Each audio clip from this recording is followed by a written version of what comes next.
Buenas tardes. El despacho jurídico Cachón Barreiro les da la más cordial bienvenida a su programa Jurídico Digital. Soy la abogada Delia Barreiro y es un gusto poder presentarles el programa del día de hoy. Contaremos con la presencia del maestro Osvaldo Bernabé Canto Ancona, con quien se tratará el tema de la seguridad social y el riesgo de trabajo. La entrevista será guiada por la abogada Crisel Cachón, a quien tengo el gusto de cederle la palabra.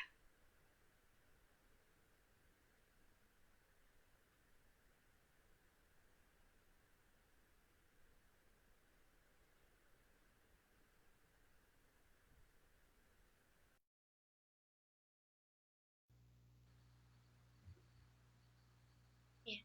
Muy buenas tardes, soy la abogada Crisel Cachón. Antes de comenzar, quisiera dedicarle el programa de hoy a un abogado al que admiro mucho, y es un abogado que es apasionado por el derecho y un ejemplo de superación. Ese abogado es mi papá, el abogado William Cachón, quien el próximo 29 de octubre es su cumpleaños. Muchas felicidades, papá. Ahora bien, como bien planteó la abogada Delia Barreiro, esta tarde abordaremos el tema de la seguridad social y el riesgo de trabajo. A continuación, les comparto un breve resumen de la carrera jurídica del maestro Osvaldo Bernabé Canto Ancona. El maestro Osvaldo fungió como escribiente en la Fiscalía General del Estado. Ha sido abogado postulante en diversos despachos jurídicos. Estuvo como oficial administrativo del Instituto Federal de Defensoría Pública Federal y actualmente se encuentra fungiendo como secretario general del Comité Ejecutivo Local de la sección 37 del Sindicato de Trabajadores del Poder Judicial de la Federación. Sin más preámbulo, le doy la más cordial bienvenida al maestro Osvaldo Bernabé Canto Ancona. Muy buenas tardes, secretario. ¿Cómo se encuentra el día de hoy? Hola, buenas tardes, licenciada Cristel. Antes que nada, muchas gracias por la invitación. E igual a todo el despacho Cachón Barreiro, de verdad, un agradecimiento. Muchas gracias buenas tardes a la audiencia que nos está escuchando. Bueno, brevemente, como habías comentado, soy Osvaldo Canto. Actualmente estoy como secretario general del Sindicato de Trabajadores del Poder Judicial de la Federación. Cargo que vengo desempeñando desde el 2015 hasta la fecha. El próximo año termino. En sí, mi lugar, mi base se encuentra en el Instituto Federal de Defensoría Pública, que es un órgano auxiliar del Poder Judicial de la Federación o del Consejo de la Judicatura Federal. ¿Sí? Por el quehacer sindical, bueno, y gracias a todos los compañeros que me dieron la oportunidad de acceder y de estar ahorita en el cargo. Por el quehacer sindical, pues tenemos entre ellos que ver mucho lo que viene siendo la previsión social. Ahorita más adelante ya explico un poquito más respecto a ello, nada más un breve análisis.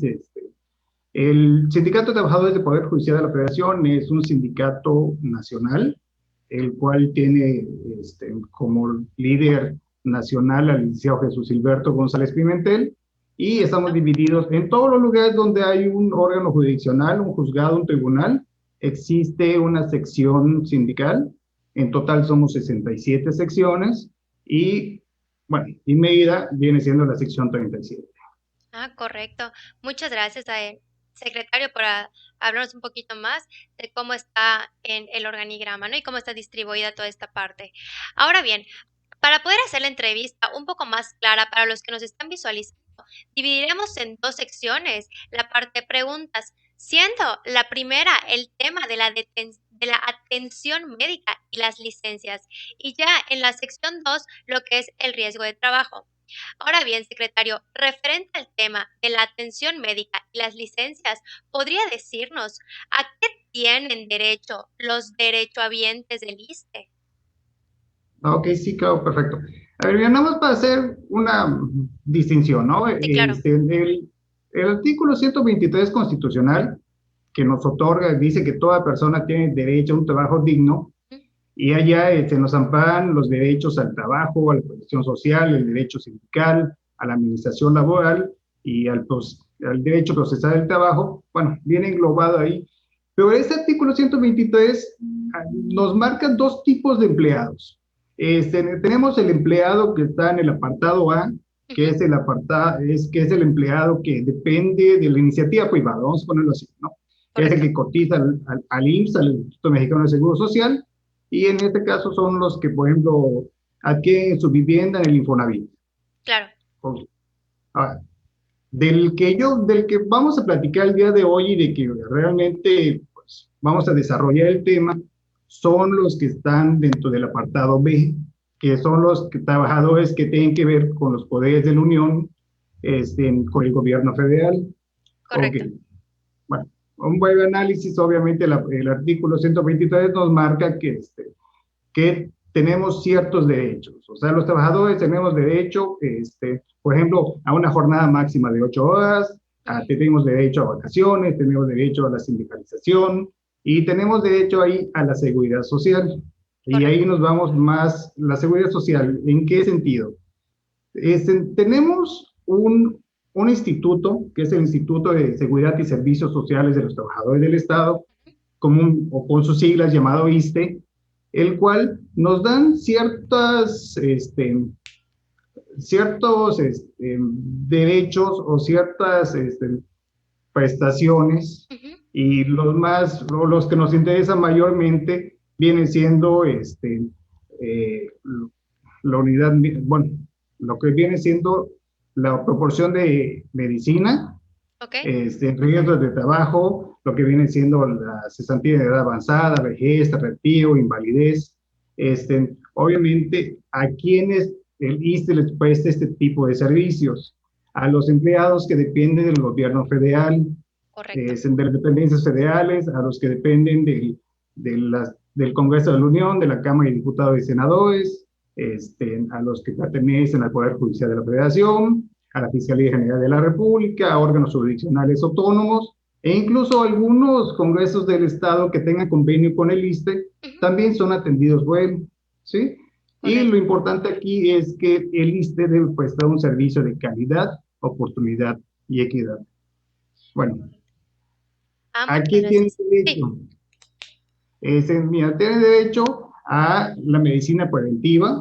ok, Hablando de medicina preventiva, ya tenemos lo que viene siendo vacunación, control de enfermedades transmisibles, autocuidado, planificación familiar, salud bucal, educación nutricional, salud mental.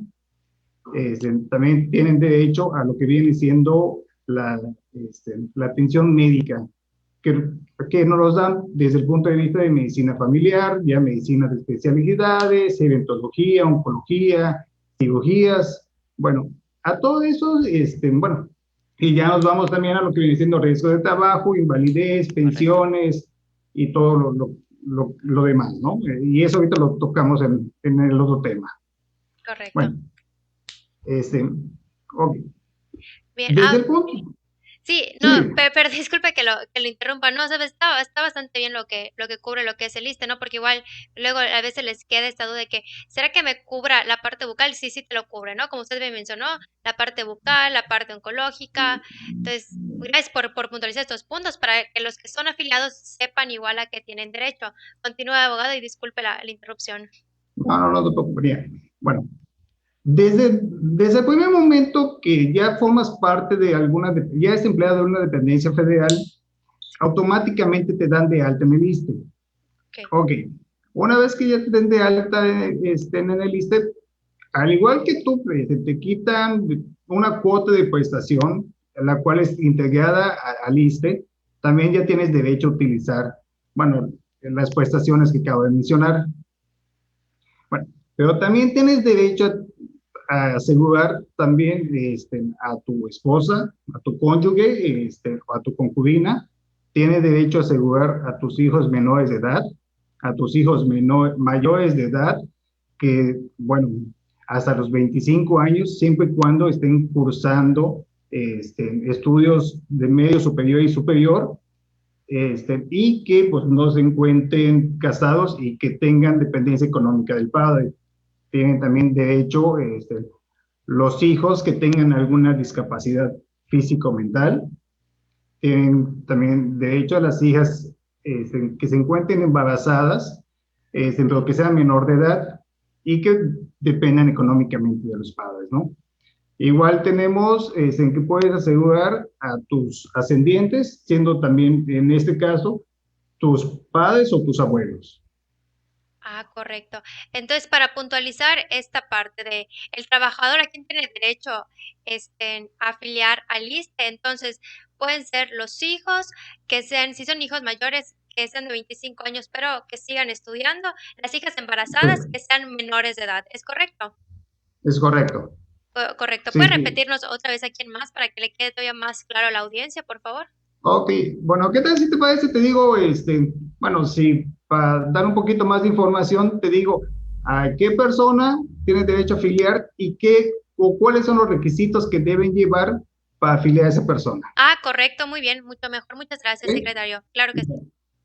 Cuando se trata de cónyuge o concubina, Ok, se tiene que llevar el acta original de nacimiento de ambos, ok, y la CURP del esposo o de la esposa y el acta de matrimonio.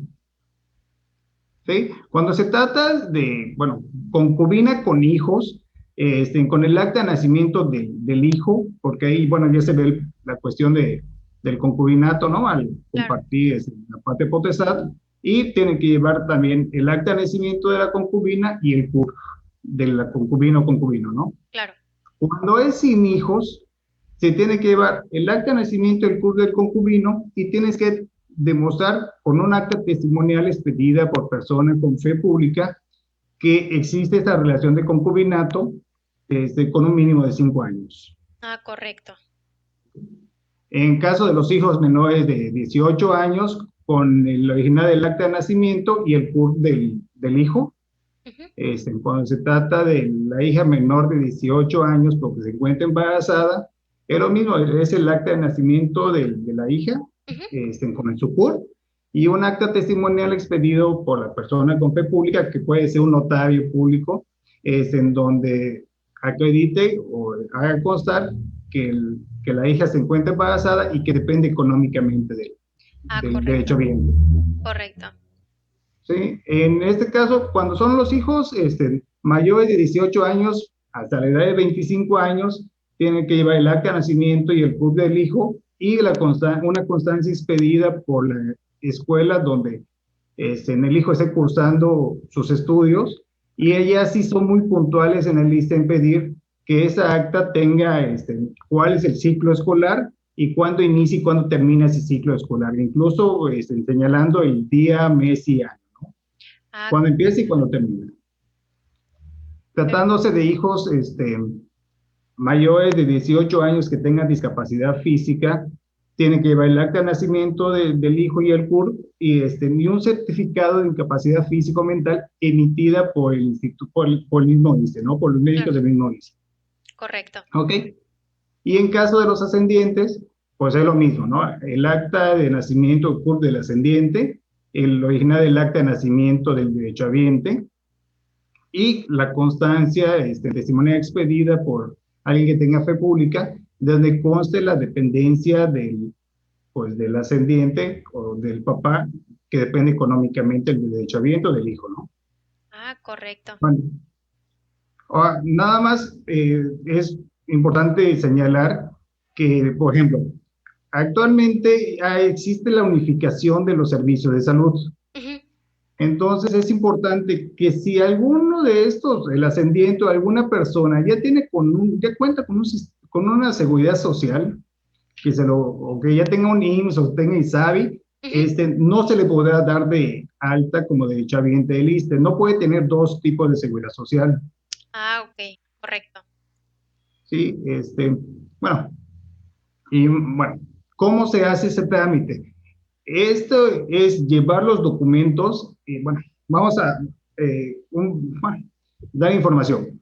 Ok, En la ciudad de Mérida existen 4 hospitales del ISSSTE. Son 2 de unidad de medicina familiar, uno de segundo nivel y uno de primer nivel. ah, correcto, Este, sí. sí. Las unidades de medicina familiar, una se encuentra se denomina San Carlos, que se encuentra por Altavista, Y ahí solo hay consultorio de unidad, bueno, de medicina familiar y no tiene nada más. Y la farmacia, ¿no? Es muy pequeño. La unidad de medicina familiar de Lindavista, que ahí sí cuenta con médicos familiares, ahí está en algunas especialidades básicas, como viene siendo ortopedia, ginecología, otorrino, y allá en ese unidad de medicina familiar se encuentra la vigencia de derechos y el archivo del ISSSTE. Bueno, en esa oficina que se llama vigencia de derechos, es donde tú vas a ir con esos documentos para afiliar a tus parientes. Correcto. ¿Sí? Bueno, el trámite para afiliar es, obviamente, pues, lleva los documentos, en ese mismo momento queda afiliado una vez acreditado, en ese mismo momento queda afiliado tu familiar. Pero para que tengas tu expediente clínico y para que te den tu carnet, que es un tipo de identificación para que, para que, para que acudas a las citas, se tiene que tramitar obligatoriamente una cita con el médico familiar y en esa cita, antes que acudas a la cita o entres con el médico familiar, vas a ir a la vigencia de derechos, te van a abrir tu expediente clínico y con una fotografía de tamaño infantil pasas a en el archivo y te dan tu carnet, ¿no?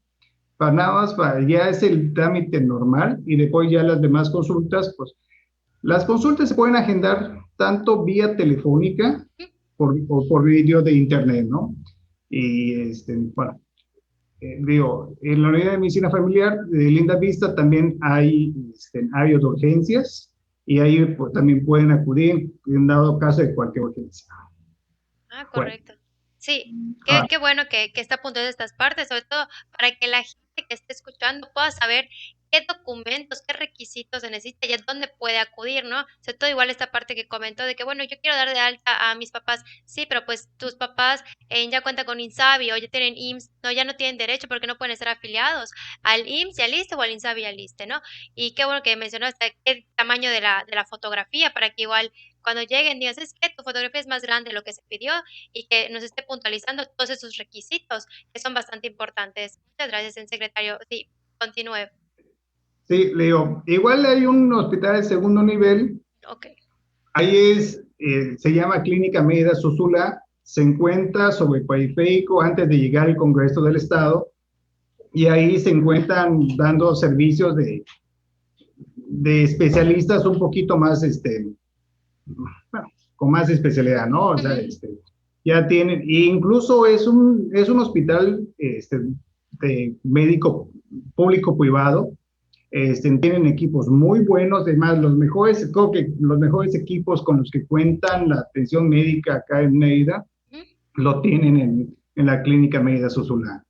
Ah, Igual tienen servicio de urgencias y, y tienen aparatos muy, muy buenos, e incluso mejores que los que tienen el hospital regional, que es el otro hospital que hace falta del tercer nivel, que ahí prácticamente ahí sí van a haber cuestiones de complicaciones de salud bueno, muy, muy graves, ¿no? O sea, un ataque cardíaco, una fractura expuesta, embarazos múltiples, todo lo que viene siendo oncología o cardiología grave, todo eso lo van a ver en, en el hospital de pensiones, que es de tercer nivel. Nada correcto. más para puntualizar, en una reunión que tuvimos con el director, sí nos aclaró que, por ejemplo, que si hay servicio de urgencia en el hospital regional, pero es para urgencia para casos realmente delicados. Si alguien acude para que le pongan una vacuna, o sea, para que le pongan una inyección o por una gripa, pues prácticamente no lo van a atender ahí y y los van a mandar ya sea a Linda Vista o los van a mandar a Susula. Ah, correcto. Qué bueno que igual nos comenta esto para que igual no vaya a pasar que un derechohabiente acuda a un hospital que no es el adecuado y puede ser tan que valen la pena. Decirles, es que no puedo atenderte, no puedo ponerte la inyección que se necesita, aunque tengas la receta, porque no es el lugar. Entonces los van a tener que canalizar. Entonces, qué bueno que igual nos comenta y nos menciona estos hospitales del primer, segundo y tercer nivel y el derechohabiente a cuál puede acudir de manera idónea y de manera puntual para poder ser atendido de la mejor manera, ¿no? Muchas gracias. Sí, sí. Bueno, Ahora, entonces, y ahorita pues realmente a mucho trabajador lo que le interesa es respecto a las cuestiones de licencias médicas. claro. Mira, toda Sí, enfermedad no profesional tiene que ser atendida e incluso como derechohabientes tenemos la obligación de reportar los problemas de salud que tenemos al ISSSTE. Entonces, digo, tenemos derecho a recibir la orientación médica, un diagnóstico, un tratamiento, claro. odontología, consulta externa, todo lo que habíamos dicho.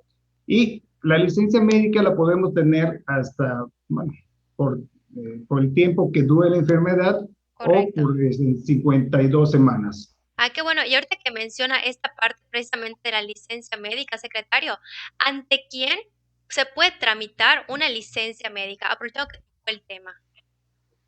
Mira, mira, la licencia médica te la vas a tramitar ante la unidad de medicina familiar o ante el médico especialista. Correcto. Este, hay dos formas que se puede hacer. Por lo regular, puedes atenderte directamente con el médico familiar y queda a criterio de él señalarte cuál es el tiempo de reposo que necesitas para que te recuperes de aquella enfermedad, ¿no? Claro. O bien puedes acudir con un médico particular y el médico particular te debe expedir en una constancia en el que conste tu nombre, tu edad, los síntomas con los que llegaste, el diagnóstico y los días exactos de incapacidad que necesitas o de reposo que necesitas. Correcto. Okay. Cuando vas con el médico familiar, el ISSSTE, para que te dé la incapacidad médica, tienes que llevar esa constancia médica expedida por el médico particular y tienes que llevar la factura. Con esos dos documentos vas a acudir a la unidad de medicina familiar y te van a dar la licencia médica.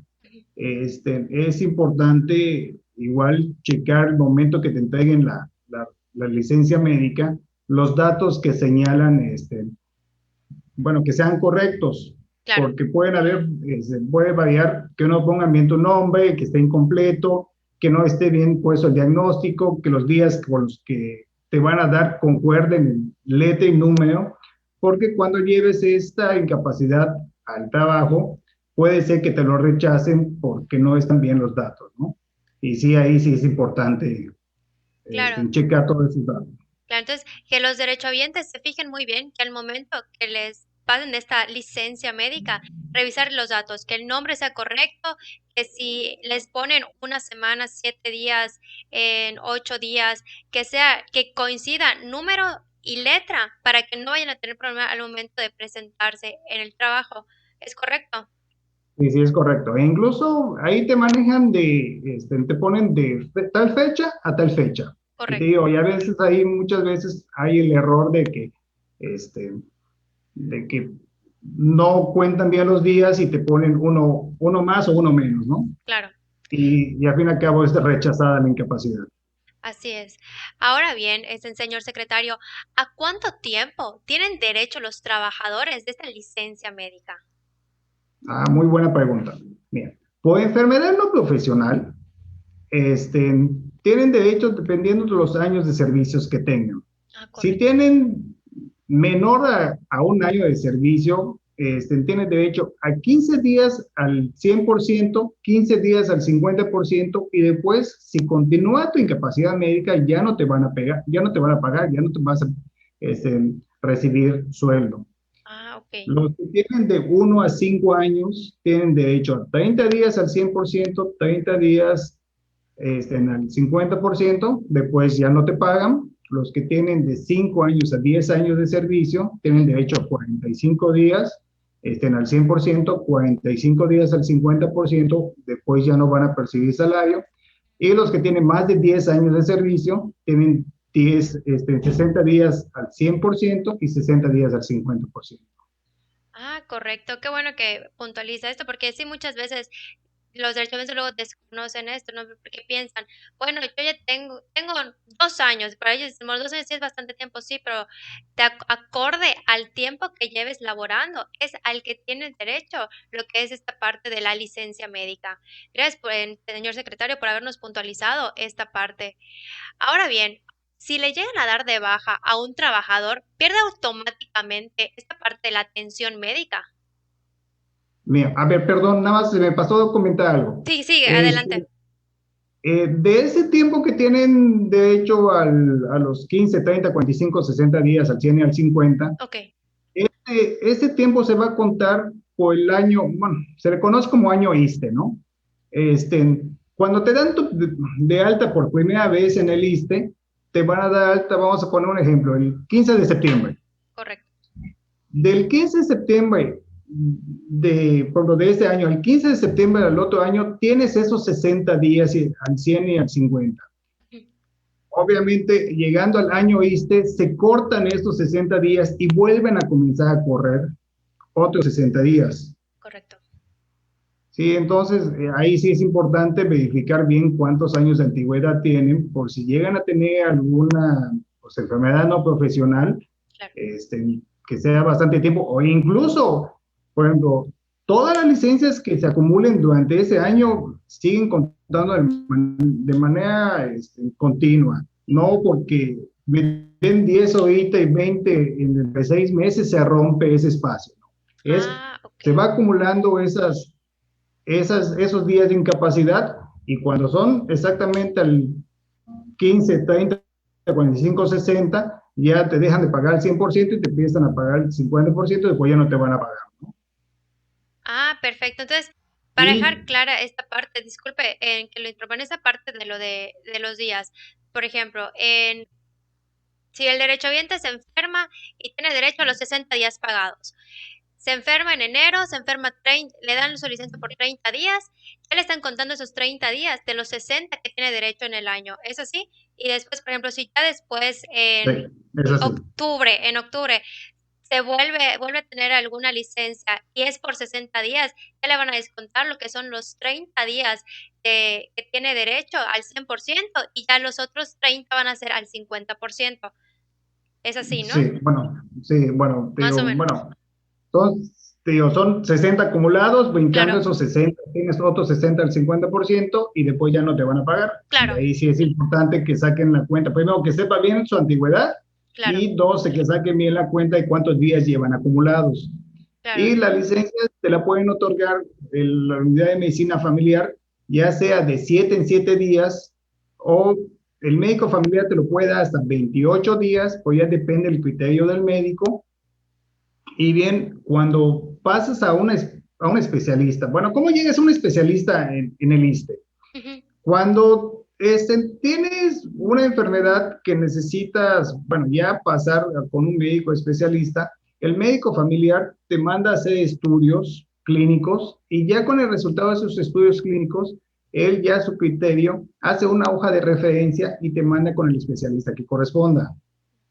Cuando esto es ya con licencia, bueno, ya es para la licencia médica, el médico familiar te puede expedir hasta 28 días o tal vez un poco más mientras llega tu cita con el médico especialista. Pero no te va, o sea, el médico familiar no te puede dar muchas más incapacidades, ya tiene Claro, que ser directamente con el médico especialista quien te la va a otorgar y él sí te puede otorgar de plano incapacidad de 28 en 28 días. Esto sí les preocupa mucho a los trabajadores porque, uno, si es de 7 días, tienes que estar pidiendo citas cada 7 días porque te vayan dando incapacidad claro. y en los lugares donde se cubren las suplencias médicas, también en la persona que suple está esperando a ver si te otorgan o no te otorgan la siguiente incapacidad. Claro. Bueno, Ah, y respecto al tema que me preguntabas, sí. que si causas baja, que si renuncias, si pides una licencia sin goce de sueldo, este, tú y tus familiares tienen derecho a 2 meses más de atención médica Correcto. y después ya dejas de recibir atención médica por parte de ISSSTE. Ok, correcto. Qué bueno que igual nos mencionó esto, porque igual muchas veces se desconoce, ¿no? De que, bueno, el lunes terminó mi relación laboral y bueno, el martes, el miércoles se enferma la esposa, se enferma el hijo. Entonces, qué bueno que sepan que pues todavía tienen esta parte de la atención médica. Hasta ya 2 meses ya se termina. Ahora bien, secretario, pasando al tema del riesgo de trabajo, ¿podría decirnos a qué no se le considera un riesgo de trabajo? Sí, mira, ok. A ver, mira, pues vamos a ver, riesgo de trabajo es todo accidente o enfermedad a la que está expuesto el trabajador en ejercicio con motivo del trabajo. Correcto. Y bueno, y vamos a distinguir, el accidente de trabajo es toda lesión o perturbación funcional, ya sea inmediata o posterior, la muerte, y también puede ser la desaparición derivada de un acto delincuencial. En cualquier momento sufra el trabajador al estar realizando en su trabajo, con motivo de su trabajo. Y eso puede ser en cualquier lugar donde ocurra. Bueno. También te toman ahí que se puede dar el accidente de trabajo cuando te traslada el trabajador de su casa o del lugar de estancia infantil de su hijo al trabajo o viceversa. La enfermedad laboral es un estado patológico que tiene su origen en el trabajo o bien en el ambiente en que el trabajador presta sus servicios. Y ya y en la enfermedad de trabajo, la misma Ley Federal de Trabajo, en su artículo 513, por allá, si no soy mal, te da una tabla de cuáles son las enfermedades que se pueden considerar como enfermedades de trabajo. ¿Sí? Correcto. Y bueno, Sí. y de acá, el riesgo de trabajo puede producir una incapacidad temporal, una incapacidad parcial, una incapacidad total, en la muerte o la desaparición derivada de un acto delincuencial. Para hacer distinción, la incapacidad temporal es la pérdida de las facultades o aptitudes que, bueno, que imposibilita, ya sea de manera parcial o total, a una persona desempeñar su trabajo por algún tiempo. Correcto. La incapacidad parcial es cuando hay una disminución de esa facultad o de esa aptitud para que una persona desempeñe un trabajo. Y la incapacidad total es la pérdida de esa facultad o aptitudes que imposibilitan a la persona a realizar cualquier trabajo durante el resto de su vida. O sea, que ya no puede seguir trabajando. ¿Ok? Y aquí, sí. Bueno, ¿y a qué no se considera un riesgo de trabajo? Vean, a los accidentes de trabajo en los que el trabajador se encuentra en el estado de embriaguez, o sea, se encuentra en estado etílico. Cuando se encuentran igual bajo efectos de alguna droga o enervante, bueno, ahí hay su excepción, salvo que sea bajo prescripción médica, que esa prescripción médica se la haya hecho saber a su jefe inmediato y bien y que también le haya exhibido esa prescripción médica, ¿no? Ok, correcto, sí. Sí. También no se va a considerar riesgo de trabajo cuando el trabajador se ocasiona una lesión por sí mismo o cuando se ponga de acuerdo con algún otro trabajador para que le ocasione la lesión. O bien cuando hay un intento de suicidio, cuando se dé alguna pelea entre compañeros y resulte lesionado, o bien cuando sea motivo de algún delito, ¿no? Claro. Bueno, y otra cuestión de que no se considera riesgo de trabajo es cuando el trabajador tenga enfermedades crónico-degenerativas, que no tenga nada que ver con ese accidente de trabajo, o incluso que no lo sepa el trabajador, pero por motivo de ese accidente de trabajo se den cuenta, y puede ser que el trabajador diga, ¿sabes qué? Es el resultado del accidente de trabajo, pero en sí, al practicarle los estudios médicos en el ISSSTE, se demuestre que ya tenía ese padecimiento antes y no se había dado cuenta. Correcto. Ay, qué bueno que igual nos puntualizó estas partes, ¿no? Todo, por ejemplo, en la parte de la cuestión de drogas y enervantes, ¿no? Qué bueno que lo mencionó, porque sí hay gente que está medicada, que está bajo un tratamiento, pero ¿qué pasa? Que muchas veces no se da el conocimiento del jefe inmediato. Y luego dicen, bueno, sí, pero tengo aquí mi constancia médica, tengo aquí mi receta, ya tengo un tratamiento de 6 meses. Ah, bueno, pero no, el jefe inmediato desconocía de esta situación, no sabía que tú estabas en ese tratamiento y que por eso estabas bajo este tipo de drogas, ¿no? Entonces es importante que igual el derechohabiente sepa, el trabajador sepa que si está bajo un tratamiento médico, tiene que hacerse el conocimiento. Y igual esta parte igual muy, muy cierta y muy clara que mencionó, la cuestión de que llega a haber alguna riña en el trabajo entre 2 empleados, 2 trabajadores, que igual todo esto no se considera un riesgo de trabajo. Muchas gracias, secretario, por haberlo puntualizado. ¿Algo más referente a esta parte de lo que no es un riesgo de trabajo? No, no, y te Sí, digo, esos son, bueno, los puntos que te menciona la claro, ley y claro. no pueden considerarse como riesgo de trabajo. Bueno, ¿a qué tienes derecho cuando sufres un accidente de trabajo? Tienes derecho a un diagnóstico, a la atención médica, a la atención quirúrgica, tienes derecho bueno, a las medicinas, a la atención farmacéutica, tienes derecho a la hospitalización en caso de ser necesario, a los aparatos ortopédicos y a la rehabilitación. Sí, Ah, correcto. nada más para puntualizar bien a qué tienes derecho, ¿no? Claro, muchas gracias, señor secretario. Ahora bien, ¿el ISSSTE tiene formatos oficiales para el trámite de un riesgo de trabajo? Sí, mira, el ISSSTE maneja diferentes tipos de formato para la calificación de un riesgo de trabajo. Ujú. Mira, maneja el formato RTC1, que es el formato de solicitud para la calificación de un riesgo, de un probable riesgo de trabajo.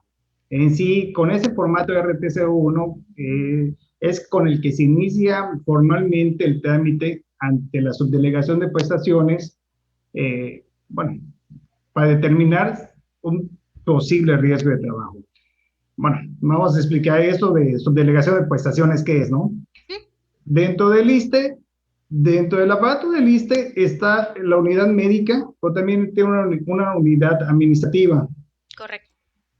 En esa unidad administrativa hay una subdelegación de prestaciones y ellos son los encargados de, en este caso, con la medicina del trabajo de subdelegación de prestaciones, de calificar este tipo de riesgo de trabajo, ¿sí? Bueno, Correcto. también tiene el formato RTCO2, que ese formato es muy importante. Ese formato es el que llena el médico en la primera atención que se le da al trabajador con motivo de un riesgo de trabajo. Ahí incluso se llama certificado médico inicial y ahí es donde pues, prácticamente van a notar cómo llega el trabajador en cuestiones de salud y ahí obviamente pues, se va a desarrollar más adelante todo el padecimiento que tenga y por eso hablamos de que cuando el accidente de trabajo, que es una perturbación, ya sea inicial o posterior, puede Ujú. ser que llegue a lo mejor con un aparente golpe, pero puede ser que más adelante el paciente fracturas o presente alguna complicación médica, ¿no? Claro. Sí, bueno, también tenemos el, los formatos RTCO3. Ujú. Aquí, bueno, como decía, el accidente de trabajo. El accidente de trabajo puede, como señalaba, puede ser tanto en el lugar del trabajo, Ujú. en el traslado de la casa o de la estancia infantil del hijo al trabajo, y también puede ser por una comisión. Entonces, allá ese formato RTCO3 tiene los diferentes requisitos que hay que acreditar ante la subdelegación de prestaciones este, para que ya se tengan todos los elementos para calificar riesgo de trabajo. Claro. Pero aquí es igual, bueno, es muy importante señalar que más o menos explicándote que me entiendan. Ujú. Claro, Eh, sí. sí, bueno, en un accidente de trabajo, si ocurre esto en tu centro de trabajo, obviamente lo indispensable aquí es la prestación del servicio médico, ver cómo Correcto. está el trabajador. Para eso, el trabajador si está sangrando, tiene una fractura o se desmayó, obviamente tiene que abandonar su lugar de trabajo y tiene que irse al hospital. Correcto. Sí, aquí obviamente tenemos que, el trabajador, pues, tiene que,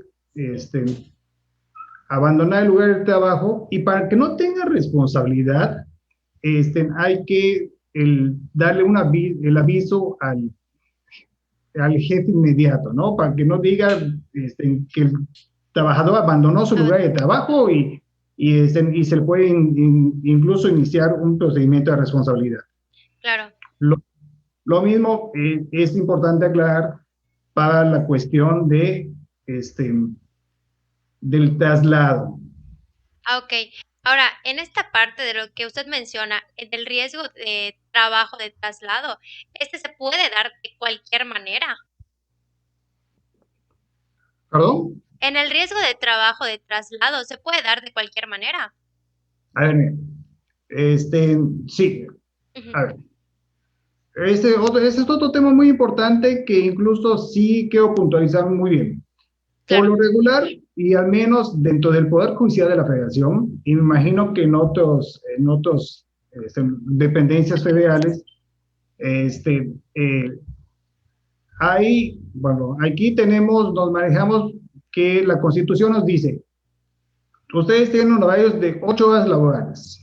También nos vamos a la Ley Federal de Trabajo y nos vamos en el apartado B, nos regimos por la Ley Federal de los Trabajadores al Servicio del Estado. En las mismas condiciones generales de trabajo de todos los sindicatos hay cuál es la jornada laboral. Y te digo, y en el Poder Judicial tenemos acuerdos generales y en este caso está el acuerdo, si no estoy mal, 49-2011, que te obliga a los trabajadores que al momento de llegar cheques tu ingreso y al momento de salir cheques tu salida. Bueno, muchos trabajadores, ¿qué hacen? Cuando van a abandonar su lugar de trabajo, les hace falta trabajo. Voy, checo mi salida y llego y continúo trabajando. O checo mi salida y me quedo a conversar en la parte de abajo, me encontré un amigo, o si no, pues me voy, checo mi salida y en lugar de dirigirme directamente a la casa, pues me voy a hacer mandados o a hacer mi súper, ¿no? Un ejemplo. Claro.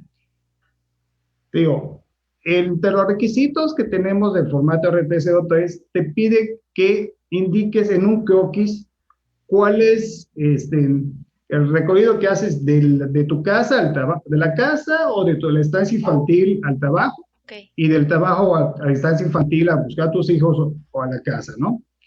Si tú no cumples con esos tiempos,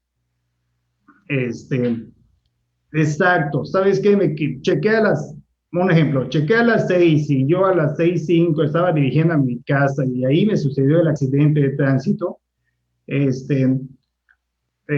simplemente se va a hacer el trámite para la calificación de riesgo de trabajo, pero más no implica que te lo van a conceder por la unidad de medicina del trabajo. Claro. Digo, ahí es importante que la gente sí haga conciencia de que quedarse una vez checado más tiempo en el trabajo, incluso en el mismo trabajo, que cheques si te quedes trabajando y se te caiga un archiveo, te caigas de tu silla o pase esa cuestión, tú ya checaste tu salida y simplemente no deberías estar en el trabajo y Claro. no te pueden calificar ahí un riesgo de trabajo. Y lo mismo pasa en el traslado. Si tú, checaste a las 6 y te sucedió el accidente a las 8, pero realmente que te quitaste del trabajo a las 7:50, tampoco te van a calificar esto como un riesgo de trabajo. Correcto. Y lo mismo pasa en las comisiones. Nosotros tenemos, bueno, hablando del Poder Judicial, ¿no? Sí, tenemos claro. un manual de puestos que ahí te dice claramente, tus funciones son estas. Si te encargan funciones fuera de lo permitido, un ejemplo, vamos a hablar de oficiales administrativos en la Defensoría Pública Federal. Ahorita les encargan que pueden hacer actos de investigación. Si no tienen un oficio de comisión y los mandan a hacer el acto de investigación y por desgracia en el camino sucede un accidente, ellos no tienen cómo comprobar que por qué salieron de su lugar de trabajo. Si tu funciones te dice, tú tienes que estar en tu oficina trabajando. Entonces, ahí le digo, también es importante verificar que si me van a mandar de comisión, realmente tengo un documento que me apague que voy a hacer esa comisión. Claro. Sí, bueno, esos son los formatos. Me falta formatos, me falta el formato RTCO4, que es cuando te dan de alta médica del accidente del trabajo, y el formato RTCO9, que ese los va a llenar el médico tratante cuando tengas una incapacidad ya parcial, total o una invalidez. Correcto. Entonces, son los 4 tipos de formatos que hay de referente a lo de los formatos oficiales del ISSSTE. Correcto. Y igual quedó bastante bien en claro y, y bien claro la parte de los ejemplos de lo que es el riesgo de trabajo en cuestión de traslado, ¿no? Y qué bueno que puntualizó esta parte. Muchas veces pasa que el trabajador, como bien mencionó, checa a las 6, pero todavía se queda, ya sea porque quiere terminar el trabajo de mañana o porque se queda platicando, pero pues tú ya checaste tu salida, entonces como bien mencionó, si ya checaste la salida, no tienes por qué seguir quedándote en la cuestión en tu trabajo. Y qué bueno que igual mencionó esta parte del croquis, porque muchos desconocían eso, ¿no? Pues tú señalas que estás del centro de lugar donde están tus hijos, tu casa, tu trabajo y los tiempos que te llevan. Entonces, igual que coincidir, y como si saliste a las 6 y tu accidente fue a las 8, bueno, o sea, ahí ya son 2 horas de diferencia, entonces ahí ya no califica como un riesgo de trabajo, ¿no? Sí, Ya, sí, te digo, claro, incluso realmente algunos sí se quedan trabajando, pero te digo, si ya checaste tu salida, porque, vuelvo, entre los requisitos está que demuestre la dependencia, a qué hora checaste tu entrada y a qué hora checaste tu salida. claro. Y te digo, y ahí sí, te digo, y es una práctica muy común, Ujú, no sé si en todos lados, pero dentro del Poder Judicial sí pasa, ¿no? claro, Bueno, claro. Muy bien, bueno, sí. ok. Ahora bien, secretario, ¿cuál es la trascendencia que se califique como positivo un riesgo de trabajo? Bueno, ok. Cuando hablamos de enfermedades no profesionales sobre las licencias médicas, hablamos que tienes derecho al 15, 30, 45, 60 días al 100% y, sí, y 15, 30, 45 y 60 días al 50%. Ujú, Cuando te califican un riesgo de trabajo como válido, tú ante todo el tiempo que te den la incapacidad médica, te van a pagar al 100% tu incapacidad. Entonces, te digo, aquí sí es importante porque hay gente que, por desgracia, en un accidente, te llegas a incapacitar 6 meses, 8 meses o un año ujú, o un poquito más, te van a pagar ese año al 100%. correcto. Te digo, bueno, una vez que te sucede un accidente de trabajo, Ujú, ok, bueno, como dije en un principio, lo importante es que te atiendan médicamente, claro. pero hay que darle aviso este, a la subdelegación de prestaciones que hubo un accidente de trabajo. Ese aviso, ¿quién lo puede hacer? O lo debe hacer ya sea pues el responsable de la dependencia, por si nos vamos, tal vez un delegado o un titular, un juez, un magistrado, debe dar aviso pues, dentro del término de 3 días por escrito a la subdelegación de prestaciones médicas que te sucedió un accidente. Ujú, Ese aviso también lo puede dar el trabajador, los familiares o algún representante debidamente acreditado y autorizado por el trabajador. Este, si no se da ese aviso, pues no significa que no puedes continuar bueno, con los trámites de riesgo de trabajo, pero sí el titular o el jefe de la dependencia sí tienen responsabilidad respecto a ello. Por eso sí tienen la obligación de dar el aviso al riesgo de trabajo. Ok.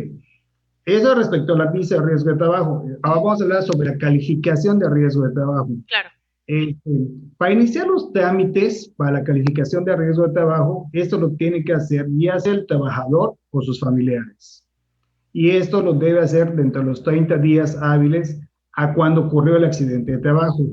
Si en dado caso no puede hacerlo en ese tiempo, tiene que acreditarlo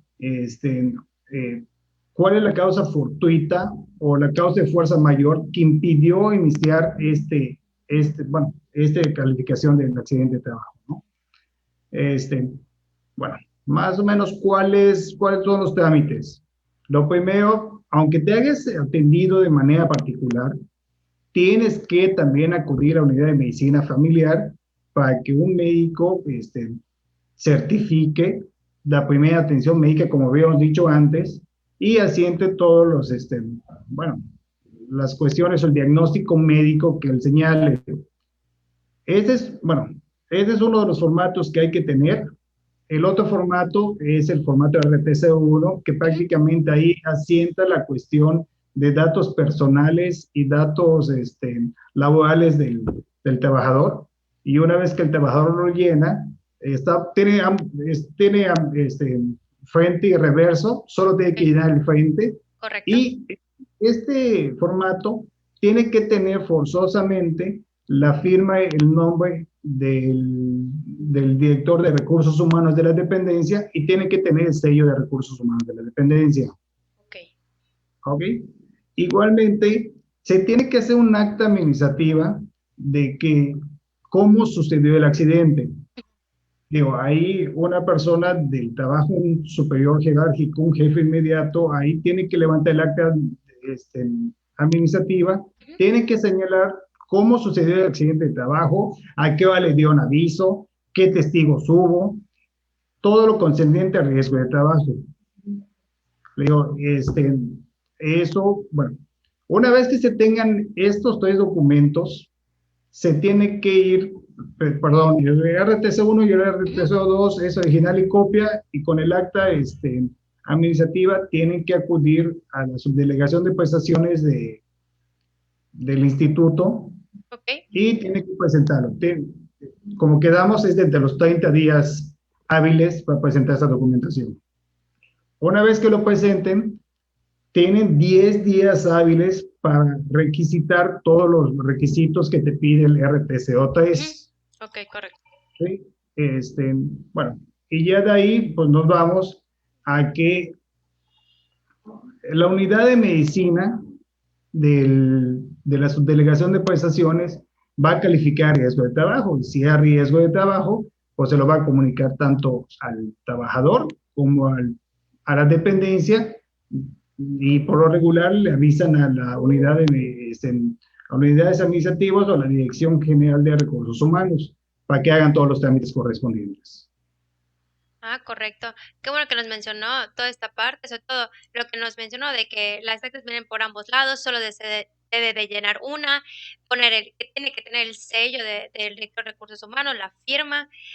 Muchas gracias por haber puntualizado todas estas partes y estos detalles que son de suma importancia y que así el derecho ambiente del trabajador pueda saber de qué forma es la idónea de poder hacer todo este trámite y todos los requisitos que tiene que cubrir. Pues muchas gracias, señor secretario, por haber sido parte de Jurídico Digital y habernos brindado esta excelente entrevista. ¿Algo más que desee agregar referente al tema o de cualquier índole? Sí. Si quieres, te puntualizo así rápidamente. Sí, no, volvemos, claro. Derivado de esto, pues, ¿qué tiene? La incapacidad parcial, la incapacidad total, y en dado caso, cuando son enfermedades no profesionales, pero también no tienen un tratamiento o es irreversible, que no van a sanar, podemos tener también la invalidez. Y más o menos, digo rápido, la incapacidad parcial, una vez calificado de profesional de riesgo de trabajo, el instituto va a determinar la situación médico-laboral del trabajador y va a someter a diversas valoraciones médicas con la responsabilidad del médico tratante, ¿no? Claro. Y cuando el médico tratante, en sus valoraciones médicas, incluso puede ser desde la primera, considere que la patología no tiene una evolución satisfactoria o tenga alguna situación que pueda dejar una secuela al trabajador, él tiene forzosamente que realizar o llenar el formato, el certificado médico conocido como formato RTCO9. ¿Sí? Y allá es cuando se empieza ya el trámite para la cuestión de la incapacidad parcial o total. Bueno, y si de esas valoraciones médicas, pues ya el trabajador ya queda pues, bien sanado, pues emiten el RTCO4, pues que es el alta médica de riesgo de trabajo. Más o menos rápido para hacer una distinción. Cuando de la patología se ve que hay secuelas que impidan al trabajador que pierdan la funcionalidad de un órgano, Ujú. pero no sea de manera total, se le puede dar, se le da trámite, esto se va ante el subcomité de medicina del trabajo, a propuesta del médico de medicina del trabajo, Claro. se ve cuáles son las secuelas del órgano funcional y se verifica con una tabla que está dentro de la Ley Federal del Trabajo dependiendo ahí se dictamina cuál es el grado de la secuela y en dado caso se puede darle una pensión por incapacidad parcial. A diferencia que cuando es la incapacidad total, pues ahí sí no hay, es irreversible el diagnóstico del médico. Igual, digo, se le puede dar la incapacidad total. Más o menos de manera rápida explicar, ¿no? Claro. Y lo mismo se da con la invalidez, cuando de las valoraciones médicas el médico tratante diga, ¿sabes qué? Pues esto, el trabajador pues, no va a mejorar y es en sujeto a una invalidez, se hace un trámite. Date cuenta, el médico tratante lo envía con un médico de medicina del trabajo, Ujú. el cual, una vez que reúna todos los documentos del expediente clínico, te digo, documentaciones, estudios, aquí hay que tener muy puntual que los estudios tienen que ser vigentes, porque algunos estudios entre cita y cita se atrasan y ya dejan de tener valor. Bueno, una vez que tenga reunido todos los documentos, el médico de medicina del trabajo realiza el RTCO9, el cual tiene que tener la firma del director y del médico tratante y lo envía a la delegación del Estado, ¿no? Claro. Esa delegación lo va a poner a estudio del subcomité de medicina del trabajo del instituto. Van a validar, bueno, obviamente van a estudiar y van a validar, si validan este riesgo de trabajo, perdón, no riesgo de trabajo, si validan esa incapacidad o esa invalidez, eso se envía a México y es estudiado por el comité de medicina del trabajo del instituto. Si califican que sí, pues ya se le otorga al trabajador la incapacidad parcial, la incapacidad total o en su caso la invalidez del padecimiento que tenga, ¿no? Ah, correcto. Perfecto. Qué bueno que nos hizo este resumen, que la verdad fue bastante bueno, sobre todo puntualizar este tipo de situaciones, ¿no? Y de ejemplos claros y concretos de lo que puede suceder y de lo que ha pasado, ¿no? ¿Alguna otra cosa que se agregar, secretario? No, mira, hay muchos temas más, pero si quieres, programamos otra entrevista y con mucho gusto toco esto un poquito más conciso y podemos checar otras cuestiones como vienen siendo pensiones. Bueno, voy a paréntesis, aprovechando Claro. si hay mucha audiencia, todos aquellos trabajadores que están en cuentas individuales Ujú. pueden ahorrar. Hay un ahorro que se llama ahorro solidario, que te pueden quitar el 1 o 2% de tu sueldo para ahorrarlo para tu retiro. Es importante que hagan ese ahorro solidario, porque por cada peso que des tú, el gobierno te da 3.25. Ah, Te muy digo, bueno. y a la larga, pues sí es importante que tengas un ahorro, porque al fin y al cabo, en cuentas individuales, que la mayoría de la gente ya está, este, para comprar una pensión sí es muy costoso, ¿eh? Claro, y qué bueno que mencionó esto, que la gente pueda saber, ¿no? Que por cada peso ellos te dan el 3.25, mencionó, por ciento por cada Sí. peso que... Ah, ok, perfecto, muchas gracias. Y claro que sí, nos daría mucho gusto tenerlo nuevamente en el programa Jurídico Digital, es su casa, y claro que sí, le vamos a tomar la palabra, sobre todo esta parte de las pensiones, que es un tema muy importante y de sumo interés para el público en general. Muchas gracias, señor secretario, por esta excelente entrevista, por habernos regalado un poco de su tiempo, que sabemos que es una persona bastante ocupada. Ahora No, no, bien, al contrario, muchísimas gracias. los invitamos a todos a ver la siguiente transmisión en vivo el sábado 7 de noviembre a las 7 de la noche. Tendremos como invitada a la perito Valentina Cerón Pacho, directora y fundadora del despacho pericial Grafose, con quien tendremos la oportunidad de platicar referente al tema del perito, función y alcance en los procedimientos. Asimismo, los invito a darle like a nuestras páginas de Facebook jurídico.cachonbarreiro y seguir nuestra cuenta de Twitter Jurídico Cachón B.